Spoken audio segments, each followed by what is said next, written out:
বিশ্বের সবচেয়ে গুরুত্বপূর্ণ তেলপথ হরমুজ প্রণালী, যেখান দিয়ে প্রতিদিন বিশ্বের প্রায় 1/5 তেল পরিবহন হয়। কিন্তু যদি হঠাৎ এই পথ বন্ধ হয়ে যায়, বিশ্বজুড়ে শুরু হবে জ্বালানি সংকট, অর্থনীতি ধাক্কা খাবে, এশিয়ার দেশগুলো পড়বে সবচেয়ে বড় বিপদে। কিন্তু অবাক করার বিষয়, এই সংকটেও সবচেয়ে কম ক্ষতিগ্রস্ত হতে পারে চীন। কেন? চীন বিশ্বের সবচেয়ে বড় তেল আমদানিকারক দেশগুলোর একটি। মধ্যপ্রাচ্য থেকে আসে তাদের বিশাল জ্বালানি সরবরাহ। তাহলে হরমুজ বন্ধ হলে চীন কিভাবে টিকে থাকবে?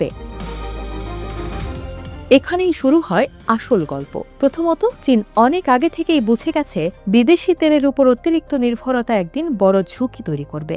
আর সেই কারণেই তারা তৈরি করেছে নিজেদের এনার্জি রাইস বোল, অর্থাৎ নিজস্ব জ্বালানির নিরাপত্তা ব্যবস্থা। আর চীনের রাস্তায় যে সংখ্যক ইলেকট্রনিক গাড়ি চলছে তা প্রায় বিশ্বের বাকি সব দেশের মোট সংখ্যার সমান। ভাবা যায়, একসময় যেখানে তেলের উপর নির্ভর করে চলত অর্থনীতি, সেখানে এখন ইলেকট্রনিক গাড়ি কমিয়ে দিচ্ছে তেলের চাহিদা। বিশেষজ্ঞদের মতে ইলেকট্রনিক গাড়ির এই বিস্ফোরণই চীনের তেল ব্যবহারকে অনেকটাই স্থিতিশীল করে ফেলেছে। এমনকি গত বছর শুধু ইভি ব্যবহারের কারণে যে পরিমাণ তেল কম খরচ হয়েছে তা প্রায় সৌদি আরব থেকে আমদানির সমান। এখন প্রশ্ন, শুধু গাড়ি বদলালেই কি সংকট এড়ানো যায়? উত্তর, অবশ্যই না। চীন আরও বড় একটি কাজ করেছে। তারা তাদের বিদ্যুৎ উৎপাদন ব্যবস্থাকে প্রায় পুরোপুরি স্বনির্ভর করে ফেলেছে। কয়লা, সৌরশক্তি এবং বায়ুশক্তির মাধ্যমে চীনের বিদ্যুৎ খাত এখন অনেকটাই বিদেশি জ্বালানির উপর নির্ভরশীল নয়। অর্থাৎ তেল না পেলেও তাদের দেশের শিল্প কারখানা চালু থাকবে। এবার আসি আরও একটি গুরুত্বপূর্ণ তেল মজুদ বিষয়ে। চীন গোপনে বছরের পর বছর ধরে বিশাল তেলের রিজার্ভ তৈরি করেছে। বিশ্লেষকদের মতে এই মজুদ দিয়ে তারা প্রায় 6 থেকে 7 মাস পর্যন্ত হরমুজ ছাড়া চলতে পারবে। অন্যদিকে জাপান বা দক্ষিণ কোরিয়ার মতো দেশগুলো একই উৎসের উপর বেশি নির্ভরশীল। চীন কিন্তু এখানে ভিন্ন কৌশল নিয়েছে।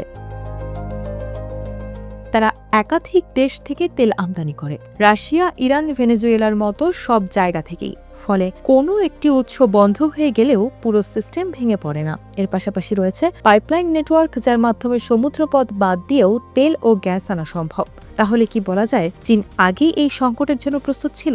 বিশেষজ্ঞরা বলছেন হ্যাঁ। দশকের পর দশক ধরে পরিকল্পনা করেই চীন ধীরে ধীরে নিজেদের এই অবস্থানে নিয়ে এসেছে।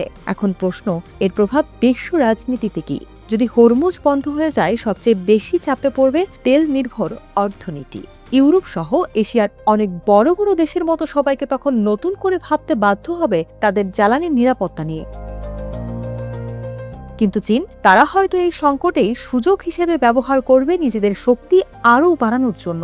অর্থাৎ এটি শুধু জ্বালানি সংকট নয়, বরং এটি একটি শক্তির খেলা, যেখানে জিতবে সেই দেশ যে আগে থেকেই প্রস্তুত। তাহলে এখন প্রশ্ন, ভবিষ্যতের বিশ্বে কি তেলের গুরুত্ব কমে যাবে, নাকি নতুন ধরনের জ্বালানি শক্তির দখল নেবে বিশ্ব রাজনীতি? আর সবচেয়ে বড় প্রশ্ন, এই সংকট কি চীনকে আরও শক্তিশালী করে তুলবে? আপনার কি মনে হয়? কমেন্টে জানাতে পারেন আপনার মতামত।